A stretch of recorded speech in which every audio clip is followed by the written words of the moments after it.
y esta va a ser una conferencia dedicada principalmente a todos aquellos hombres y mujeres en el mundo entero que han decidido seguir a Dios. Y el título de nuestra conferencia se llamará Causas del fracaso espiritual. Causas del fracaso espiritual. En el libro de los Hebreos, capítulo 3, versículo del 7 en adelante, la Biblia nos amonesta exhortándonos y diciéndonos, por lo cual, como dice el Espíritu Santo.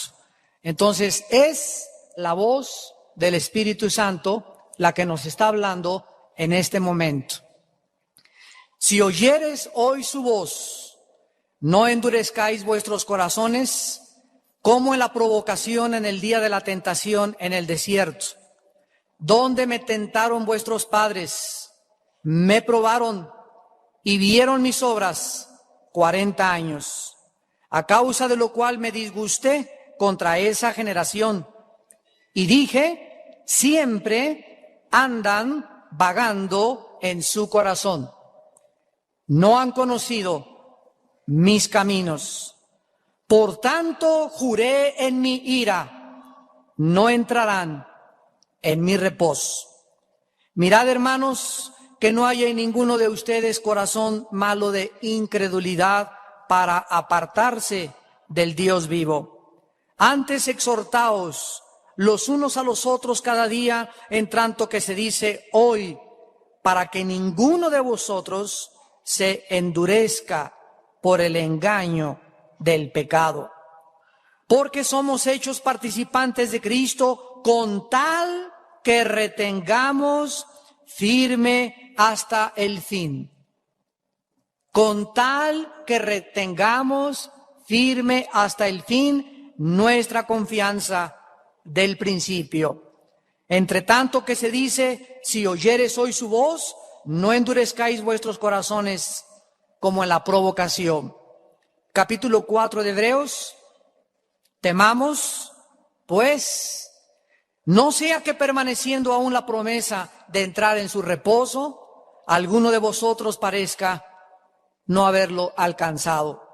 Porque también a nosotros se nos ha anunciado la buena nueva como a ellos, pero no les aprovechó el oír la palabra, no les aprovechó el oír la palabra, no les aprovechó el oír la palabra por no ir acompañada de fe en los que la oyeron. Pero los que hemos creído, entramos en el reposo de la manera que dijo, por tanto juré en mi ira, no entrarán en mi reposo. Una de las tragedias más grandes que pueda sucederle a una persona es arrancar y no terminar. Es iniciar algo y no llegar a la meta. Es inscribirse en algún proyecto y por diferentes circunstancias de la vida que voy a enunciar en esta mañana, nos pueden impedir llegar a donde Dios quiere que lleguemos. La más grande tragedia del cristiano es esconder sus pecados. Dice en Proverbios 28:13, el que esconde sus pecados no prosperará. La persona que tenga una vida secreta, una vida doble, la persona que crea que puede servir a Dios y hacer o practicar cosas a escondidas de Dios, está en una de las más grandes tragedias de la vida cristiana. Porque el que esconde sus pecados no prosperará, no le irá bien, no llegará, no terminará, no acabará, no será bendecido, en ninguna de las áreas tendrá la bendición de Dios. Mas el que los confiesa y se aparta, alcanzará misericordia. El pecado es el principal enemigo de Dios y es lo que también ha causado tanto dolor y tanto sufrimiento en el universo. El pecado es la razón principal por la cual Jesucristo nació en este mundo. Cuando él nació, le dijeron a su madre que le pusieran el nombre de Yeshua, que significa el Salvador.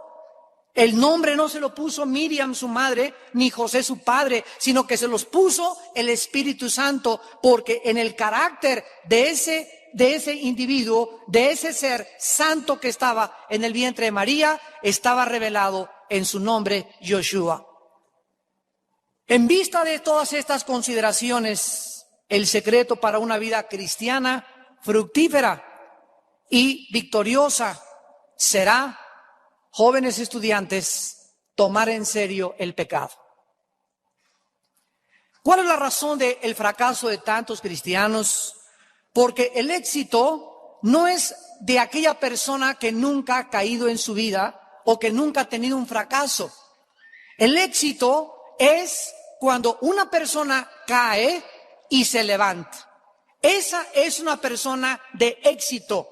La persona que ha fracasado y que ese fracaso en su vida le ha servido para poder animarlo, para poder motivarlo, para poder concientizarlo de que realmente hay perdón y misericordia en la sangre derramada en el Calvario.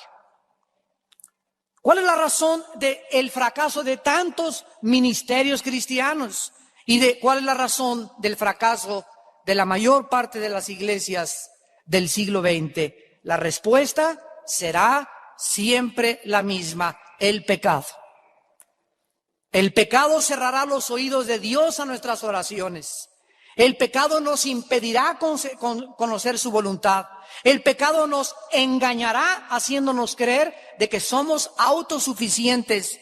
El pecado nos hará sentir que somos dioses. Analicemos pues a continuación 5 causas del fracaso espiritual. Número 1.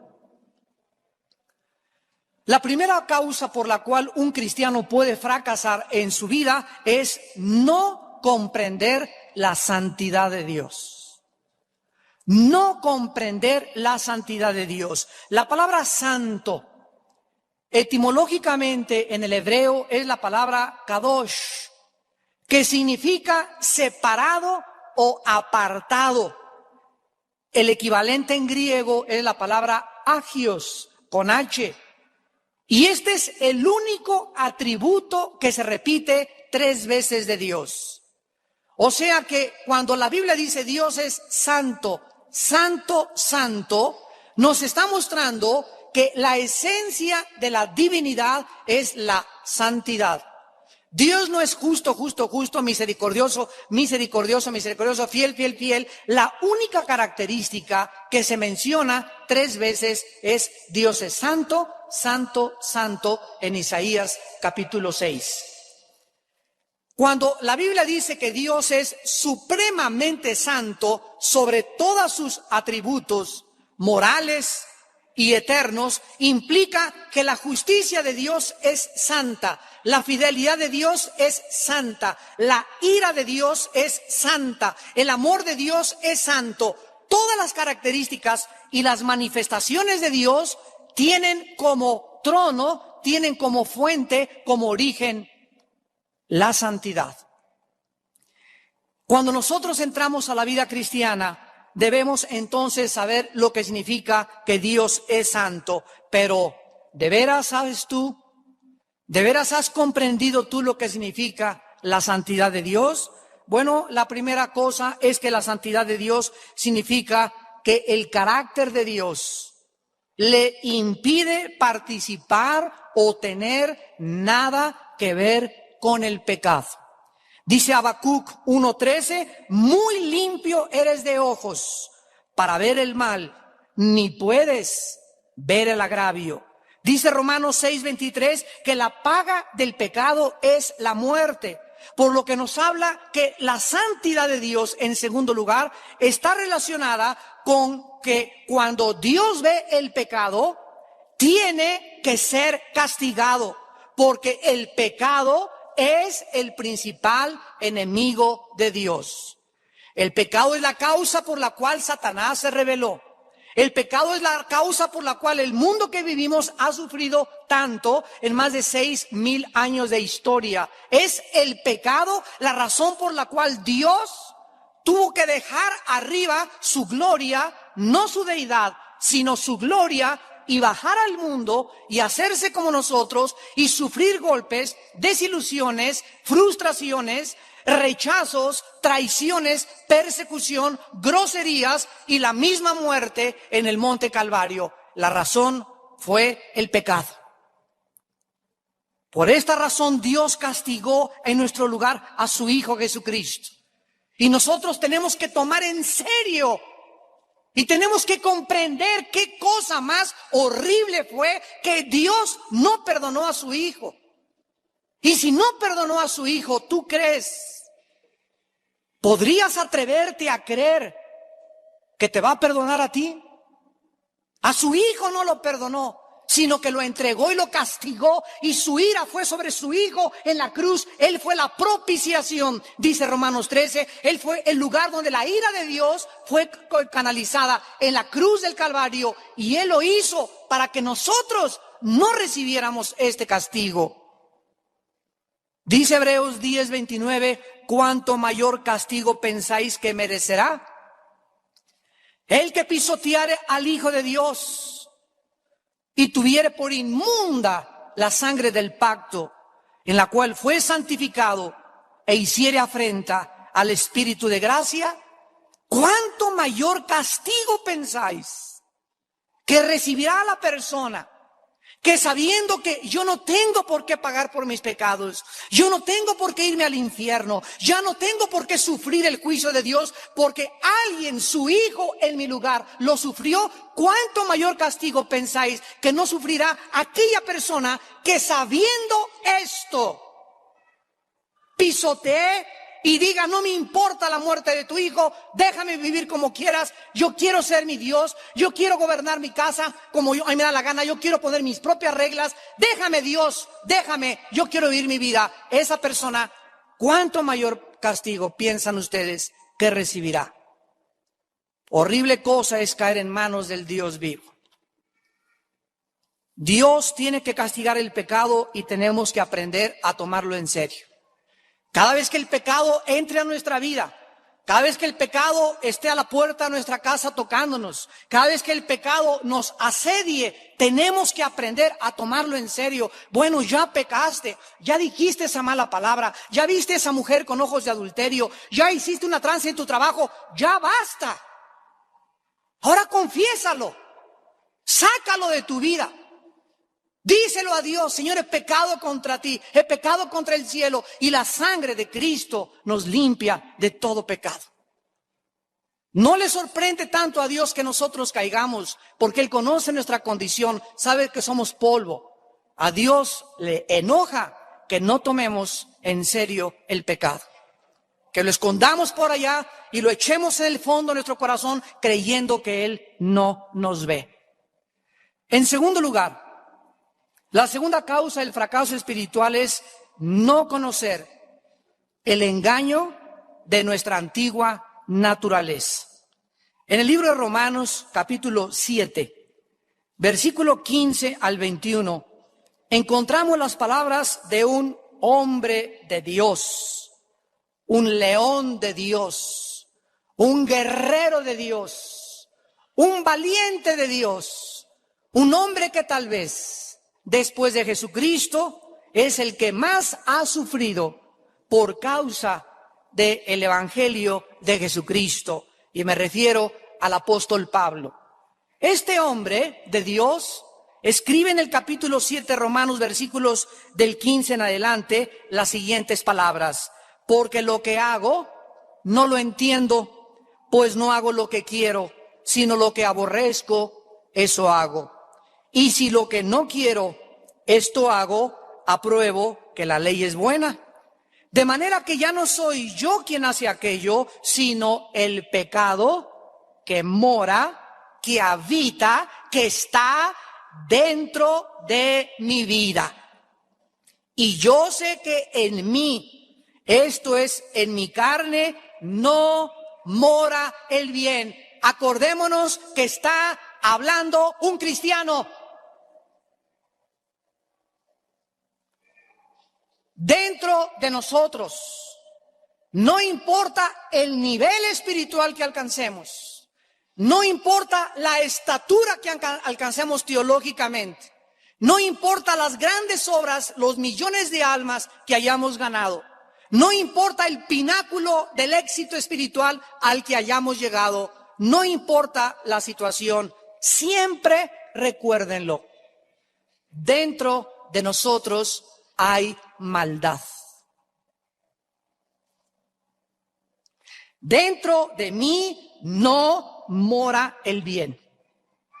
Y cuando yo piense que ya soy santo y que ya no soy nadie para pecar y que ya no soy como esa fea muchacha prostituta o ese drogadicto o como mi compadre, y cuando yo comienzo a creerme que soy mejor que porque no me he divorciado o porque no he dicho malas palabras o porque nunca he cometido adulterio o porque yo nunca he robado, el día que alguna persona piense que es mejor que otra porque no ha hecho ciertos pecados, es cuando esa persona ha dado su primer paso en su caída espiritual. Porque el que piense que está firme, mire que no caiga. Nunca nadie de nosotros será más justo delante de Dios que otra persona. La justificación es una posición que tenemos delante de Dios indeleble, que no puede ser movida, inconmovible, es una posición permanente. Nadie es más justo en esta mañana que otros de Dios, pero en la santidad sí hay diferencia. Hay unos que son más santos en cuanto a su limpieza moral que otros, pero en nuestra posición, tanto el más grande hombre que se atreva a decir que nunca ha pecado, como el rey David, adúltero y asesino, es más grande ese adúltero y ese asesino por su corazón delante de Dios. Y es lo que no hemos podido comprender nosotros y nos ha costado tanto trabajo comprender lo que se llama gracia. Yo recuerdo mis primeros años de teología, yo luchaba con la idea, ¿cómo pudo David? ¿Cómo puede la Biblia llamar a David un hombre conforme al corazón de Dios si un año engañó, un año escondió el asesinato, un año se escondió con un amante y se la llevó a su casa Tequesquitengo a vivir con él? ¿Cómo puede ser llamado un hombre conforme al corazón de Dios? Porque cuando él fue confrontado con su pecado, aquí nos vemos la naturaleza que tenemos. Él se autoengañó, un año le duró el engaño. Y cuando iban a ser el hijo de Betsabé, Dios manda a Samuel el profeta y le cuenta una parábola, él se identifica y en el momento que David encuentra la confrontación, cae de rodillas, le pide perdón a Dios, porque la ley decía que los adúlteros tenían que ser muertos a pedradas. David no podía encontrar perdón de acuerdo a la ley. David tenía que ser muerto. Él era un asesino y un adúltero y la ley tenía que ser descargada sobre su vida. Pero en ese momento David no apeló a la ley. David apeló a algo que es más grande que la ley: la misericordia. La misericordia. Dios es grande en misericordia.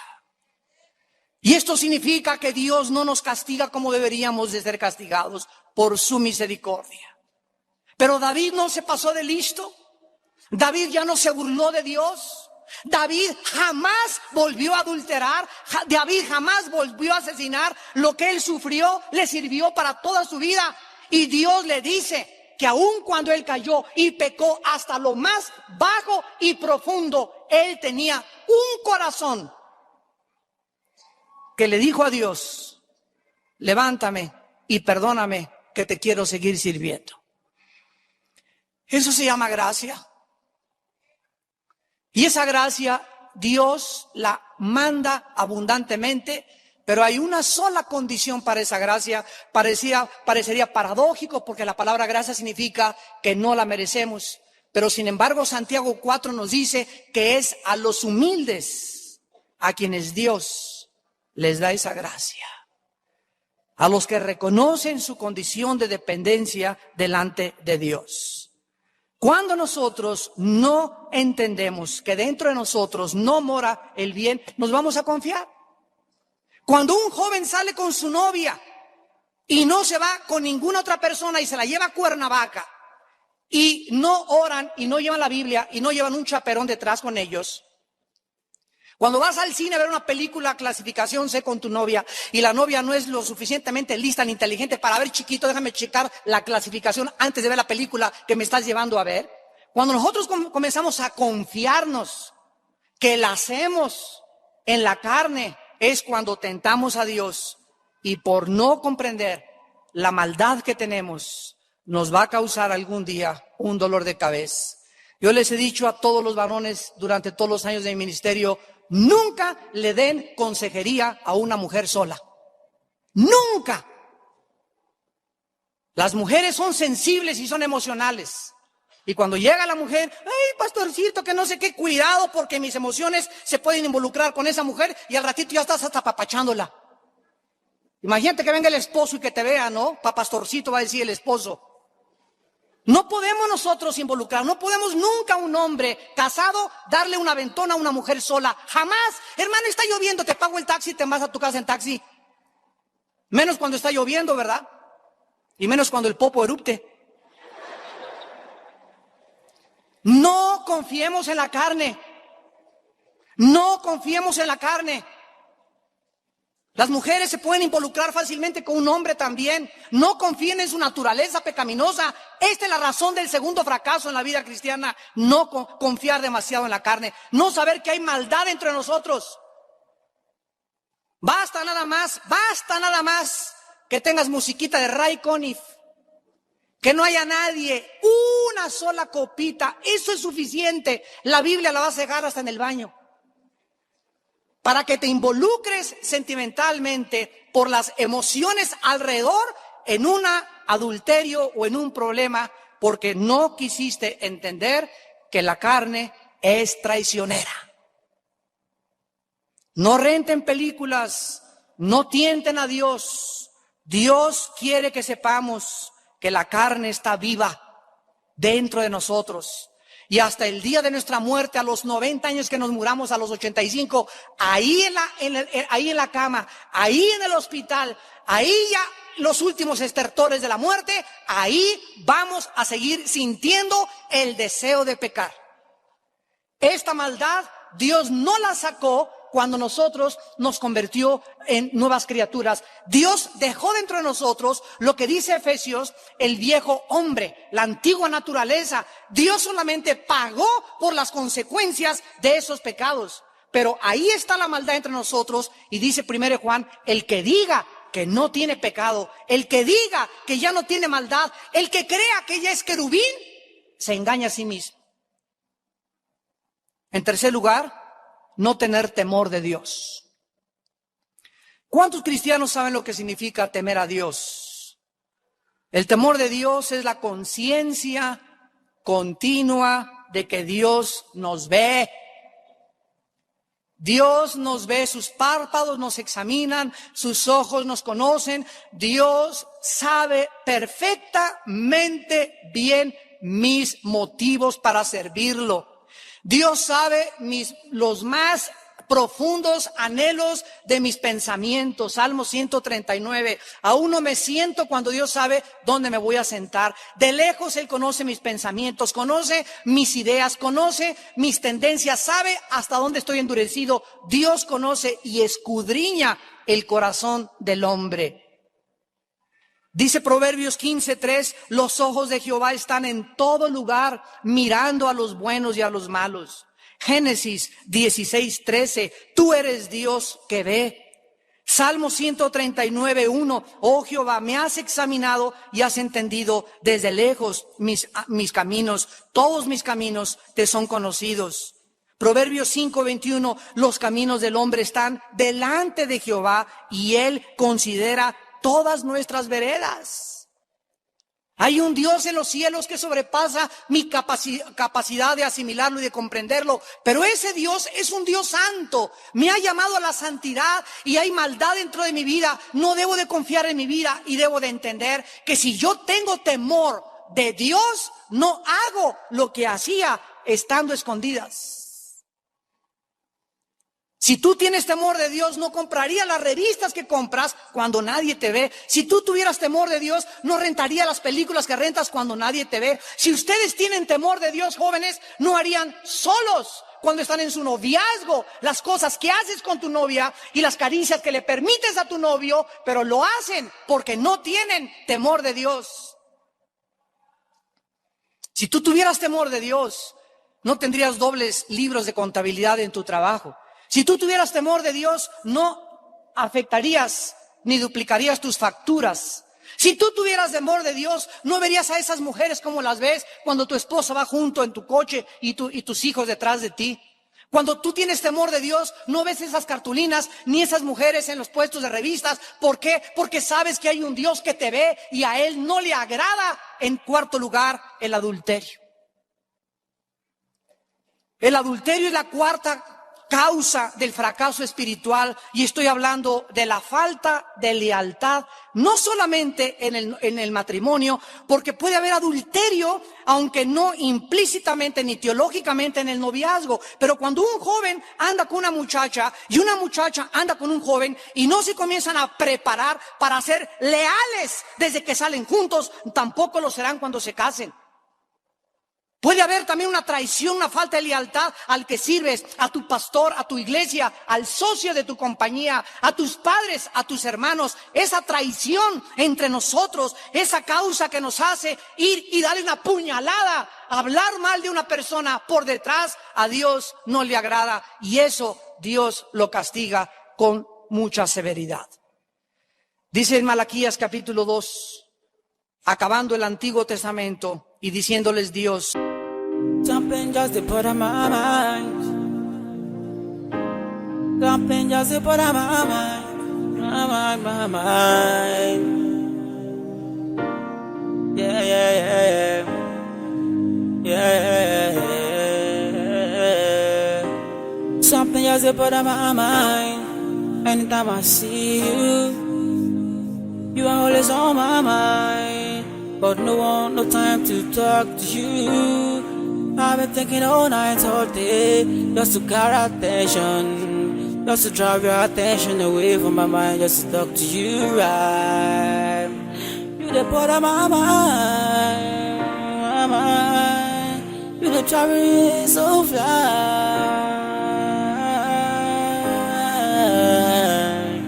Girl, I wanna make you my number one. You're gonna be one in a million. I was paying you all my billion.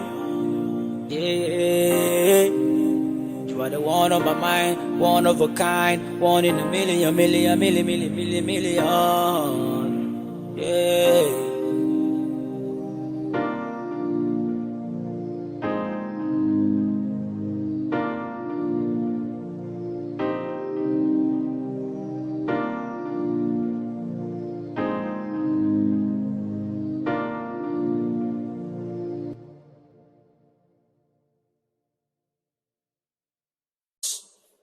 a su pueblo. Malaquías 2, del 13 al 15. Esta vez harás cubrir el altar de Jehová de lágrimas, de llanto y de clamor. Así que no miraré más a tu ofrenda para aceptarla con gusto de tu mano. Dios dice que este pueblo estaba a un punto de llegar donde iban a comenzar a llorar. A llorar, a llorar, a llorar y a llorar amargamente. Y después de esos gritos y de esos lamentos de dolor y de lágrimas, le dirían: Señor, toma mi becerro, Señor, toma mi casa, acéptala, Señor, por lo que hice. Y entonces Dios les contesta en el versículo 14, mas diréis, ¿por qué? Y cuando ellos se volvieran a Dios, le iban a decir: Padre, ¿pero por qué? ¿Por qué? ¿Por qué me estás castigando? ¿Por qué me pasa esto? Y entonces Dios les va a atestiguar y les dirá: porque ha atestiguado Dios entre ti y la mujer que tienes, contra la cual has sido desleal. Esa mujer que tú tienes por esposa, Ese hombre que tú tienes por esposo es tu compañero, es tu compañera, es tu mejor amiga, es tu mejor amigo. Y el matrimonio, cuando está fincado en la lealtad y en la fidelidad, y viene lo que dice aquí, la deslealtad, viene entonces la ira de Dios sobre los hijos de desobediencia. Dice el versículo 14, has sido desleal con tu compañera y la mujer de tu pacto. No hizo el uno, habiendo en él abundancia de espíritu. ¿Y por qué uno? Porque buscaba una descendencia para Dios. Guardaos pues, dice el Espíritu, en vuestro espíritu, y no seáis desleales para con la mujer de vuestra juventud. ¿Cuándo te casaste? Todos los millones de galanes se quedaron por allá. Las mujeres Miss México, las de Cosmopolitan y las de las revistas y las modelos son ilusiones ópticas que no existen. Tienes una, aunque tenga cara de guarache, es tu compañera. Aunque él tenga cara de tlacoyo, es tu compañero. Ya te casaste. Ya te casaste. Y Dios quiere que nosotros nos entrenemos a serle fiel a una mujer, a un hombre. Ya si tu hombre no te quiere ser fiel, si ella no quiere ser fiel, con el tiempo Dios lo verá. Tú tienes que llegar hasta el final y ser fiel. Si te quiere abandonar, que te abandone. Si te quiere abandonar, que te abandone. Ya Dios tomará casos, pero tú tienes que ser fiel para que tengas la bendición de Dios. Dios bendice grandemente la fidelidad, como ustedes no se imaginan. Dice en Proverbios 6, el que comete adulterio es falto de entendimiento, corrompe su alma el tener en mi mente a otra mujer, el tener en mi corazón a otro hombre es como la polilla en la madera. Entra a carcomerme, entra a desmoronar los fundamentos que me hacen estar firme delante de Dios. Y si algo Dios ama es la pureza sexual. Sean puros, dice el Señor, bienaventurados los puros de corazón. Mateo 5, ellos verán a Dios. Y es precisamente la impureza sexual la que no me permite ver a Dios. ¿Y dónde vemos a Dios? En este libro. Hermano, no entiendo la Biblia y la leo 10 minutos diarios y no la entiendo.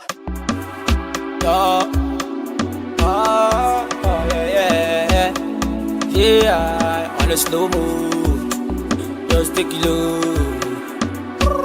1, 2, 3, go. Shawty wanna go down. Put me on key on the slow mode.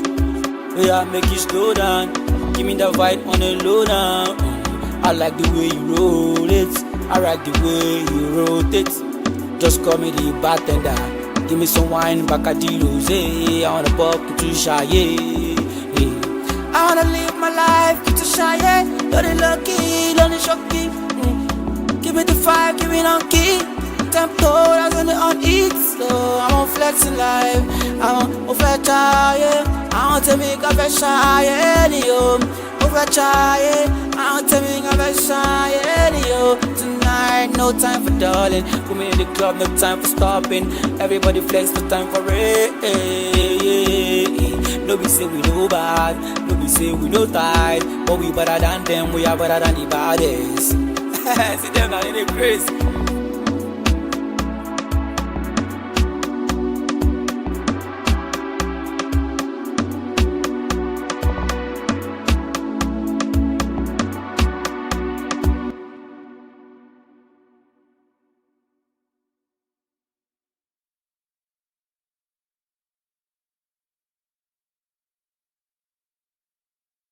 ¿Por qué no la entiendes? ¿Por qué ahora ya no sientes gozo al oír la Biblia? ¿Por qué te entran por acá y por allá? Porque Dios te dice, bueno, ¿qué no sabes por qué?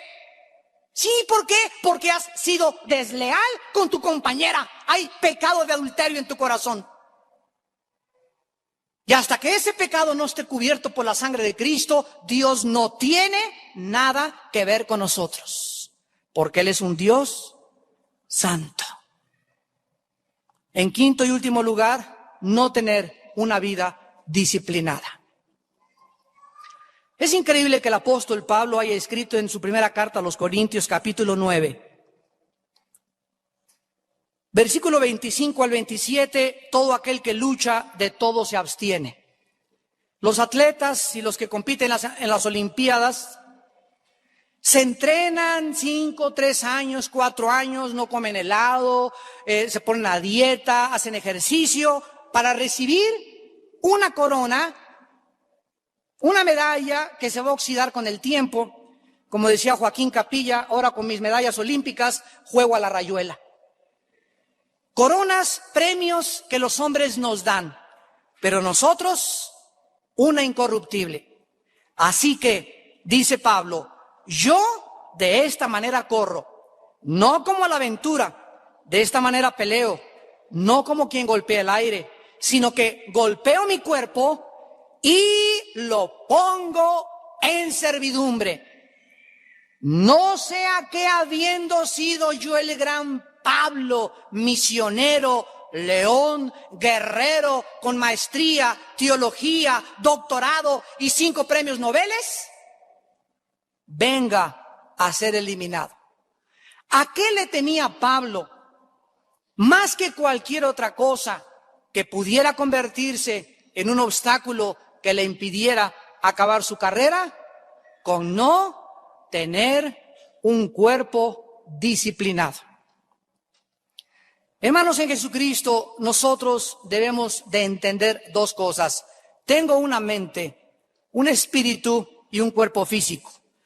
Dios, cuando me convertí, me dijo en 1 Corintios 6, 19 y 20. Armando, Pepe, Lupita, Conchita, Pancracio, tu cuerpo ahora es mío. Tengo que entender esto, entiéndanlo esta mañana. Mi cuerpo, me dijo Dios cuando me convertí, es mío. Cuando pagué por ti en la cruz, pagué por la salvación de tu alma e incluye tu espíritu, tu mente y tu cuerpo. Armando, tu cuerpo es mío. Dame tu cuerpo. ¿Qué significa? Ya no puedes hacer con tu cuerpo lo que quieras. Ya no le puedes meter el combustible que tú quieras. Ya no puedes comer chicharrón y carnitas y grasas, porque te voy a enseñar que hay unas cosas que se forman en las arterias, y desde que mi pueblo era en el Antiguo Testamento, les enseñé que no comieran grasa ni la sangre de los animales. Y ahora, a la luz de la ciencia, de la nutriología y de la medicina, encontramos desde los últimos 25 años que la mayor parte de los infartos, problemas cardiovasculares, vienen porque no puede la gente entender que mi cuerpo no fue hecho para las carnitas, ni para las fritangas. De vez en cuando puedo darme el lujo de un chicharroncito, no hay ningún problema, pero no cada semana. No fue hecho para refrescos. Un refresco a la semana está bien, 1. El azúcar del refresco, las fritangas, el colesterol van a afectar mi salud. Y voy a llegar a los 55, a los 60 años de edad. Señor, te quiero servir, te quiero servir. Y me voy a comenzar a deshacer totalmente. Sáname, Señor, mi hígado. Sáname, hermano. Sácame el espíritu de retortijón. Sácame esto, sácame aquello. Hermanos, cuando Dios nos dice en Romanos 12:1, presenten vuestros cuerpos, ustedes, en sacrificio vivo, significa que ahora mi cuerpo ya no le voy a dar.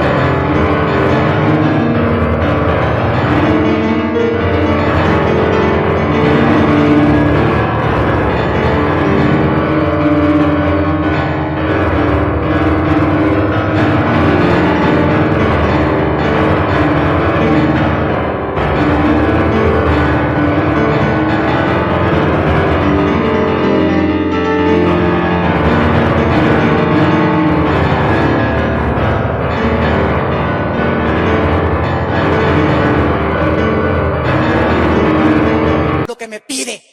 Helado, una vez a la semana. Chicharrón, una vez al mes. Refresco, una vez al mes. Y cállese, aquí se me queda. Y cállese. Ahora mi espíritu dentro de mí controla mi cuerpo. Y cuando comienzo ya a ver la pancita, 2, 3 kilos de más, yo he pecado contra Dios. Porque esos kilos de más me están mostrando que yo no soy responsable del templo de Dios. Nuestros cuerpos son templo. ¿Qué no saben que vuestros cuerpos son templo del Espíritu Santo? ¿No sabes que es el edificio donde vive Dios? ¿Querrá Dios que pintarrajee el cuerpo, su templo? ¿Querrá Dios que le eche veneno al cuerpo? ¿Querrá Dios que le eche a mi carro azúcar en lugar de gasolina, de combustible? No, porque mi carro no fue diseñado para el azúcar, fue diseñado para un combustible especialmente para que se llama gasolina. Mi cuerpo no fue diseñado para el pecado, no fue diseñado para las grasas, fue diseñado para tener salud. Y necesitamos disciplinar nuestro cuerpo, necesitamos hacer ejercicio, necesitamos tener buenos hábitos para comer, buenos hábitos para dormir, necesitamos dormir mínimo 8 horas diarias. Que te acuestes a la 1 de la mañana y que te levantes a las 6 de la mañana es pecado. ¿Por qué? Porque estás abusando. Tu cuerpo no fue diseñado para que durmieras 5 horas diarias a menos que pases del 60. Ya de 65 y 70 años los ancianos duermen menos por naturaleza, pero no antes. Dios quiere que nuestro cuerpo esté tranquilo, esté descansado, tenga dominio en mí mismo. ¿Por qué? Porque lo necesito, yo necesito. Yo le digo a Dios todos los días, Padre, dame salud, dame salud. Y ahí voy corriendo en la mañana haciendo mis entrenamientos. Le digo, quiero salud, Padre, ¿por qué? Quiero llegar a los 85 años de edad fuerte. Quiero ser como un Bill Bright, como un Billy Graham que tiene 83 años de edad y sigue predicando a los 83 años el viejito. Así que son ejemplos para nosotros, son generales 5 estrellas que Dios nos deja como testimonios de lo que podemos llegar si cuidamos nuestro cuerpo. La Biblia dice que necesitamos tener un cuerpo al cual debamos nosotros de controlar. Ignorar la debilidad de nuestra carne es jugar con el pecado. En Marcos 14:38 Jesucristo dijo, velad y orad para que no caigáis en tentación. El espíritu está presto, pero la carne es débil. El ayuno es uno de los ejercicios, escuchen la palabra que estoy usando, es uno de los ejercicios más eficaces para golpear nuestro cuerpo, el ayuno. Porque si hay algo que el cuerpo nos pide es de comer. Y cuando practicas el ayuno una vez a la semana, mínimo, un día no comes nada, comienzas a darte cuenta que sí puedes. Y no te doy esto, yo ahora voy a comer puras frutas y voy a comer puras verduras y voy a comenzar a caminar más y a hacer más ejercicio. Y en lugar de estacionarme a 1 cuadra de Plaza Satélite, me voy a estacionar a 5 cuadras para caminar 5 cuadras y evitarme el que para todo ya nada más puro coche. No, voy ahora a comenzar a sudar y a quemar calorías porque mi cuerpo es el templo de Dios. Y voy a comprar la revista Prevención y la revista Nutriología y de vez en cuando voy a ver a Chaya Michan.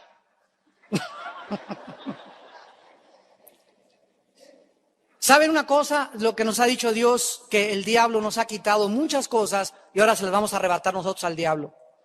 Este hombre tiene uno de los secretos más grandes de la salud física.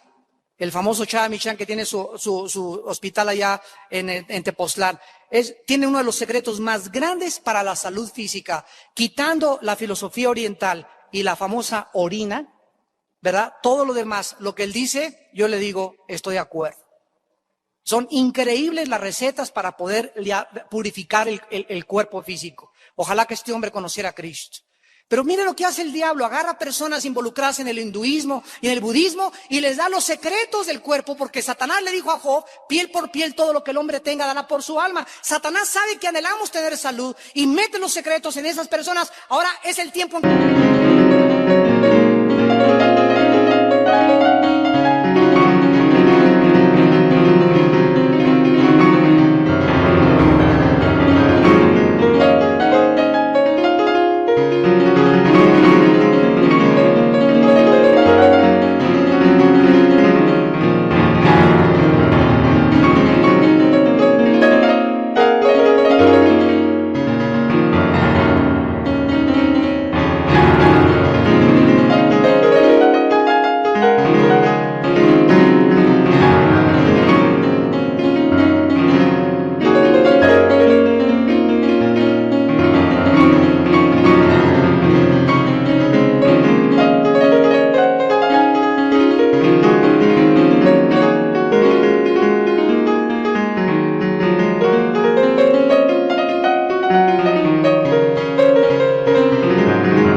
arrebate esos secretos y los usemos nosotros y podamos entender que ahora le arrebataré aquello que el enemigo me ha quitado.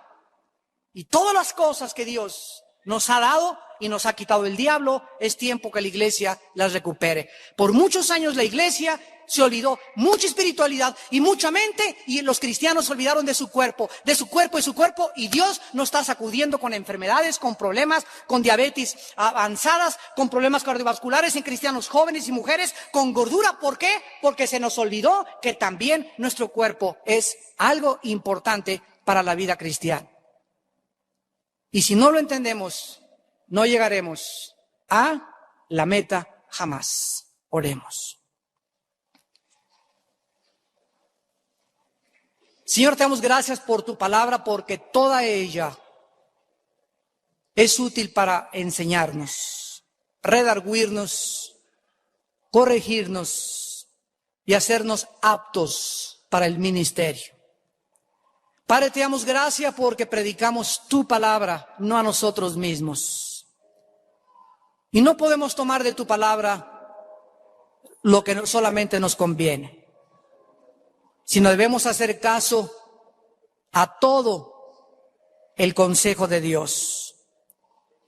Te damos gracias, Señor, por recordarnos estas 5 causas que pueden hacernos fracasar en nuestra vida espiritual. No comprender tu santidad en primer lugar. Tú eres un Dios santo y tú jamás verás al pecado, por eso lo cubriste con la sangre de Jesucristo, tu Hijo. Tú eres un Dios que nos ha revelado la fuerza maléfica, la maldad tan grande que tenemos todavía en nuestro corazón. Porque nuestro corazón es perverso y engañoso más que todas las cosas. No confiemos jamás en nuestra carne. En tercer lugar, Padre Santo, tu temor debe gobernar nuestra vida cristiana. Porque si invocamos por Padre aquel que sin acepción de personas juzga a cada quien según sus obras, conduzcámonos en temor durante todo el tiempo de nuestra peregrinación. En cuarto lugar, gracias por mostrarnos que la compañera que nos diste como esposa y como esposo es nuestra amiga, nuestro amigo, a quien le debemos lealtad, fidelidad y confianza, porque esto te agrada y tú lo bendices. Honroso sea el matrimonio sin contaminación, mas a los adúlteros y a los fornicarios los juzgará Dios. Y en quinto lugar, gracias por recordarnos la responsabilidad que tenemos para nuestro cuerpo, de cuidarlo, alimentarlo y ejercitarlo. Así como lo hacemos con nuestra mente y con nuestro espíritu, nuestro cuerpo es tuyo, Señor, y está incluido en la sangre derramada en el Calvario. Padre, levanta un pueblo santo, levanta hombres y mujeres puros, transparentes, reales, auténticos, genuinos, que tengan un amor que les nazca del corazón, una fe que no sea fingida y una conciencia limpia para que no tengan estorbo de poder servirte. Gracias, Señor, por tu palabra, en el nombre de Jesús.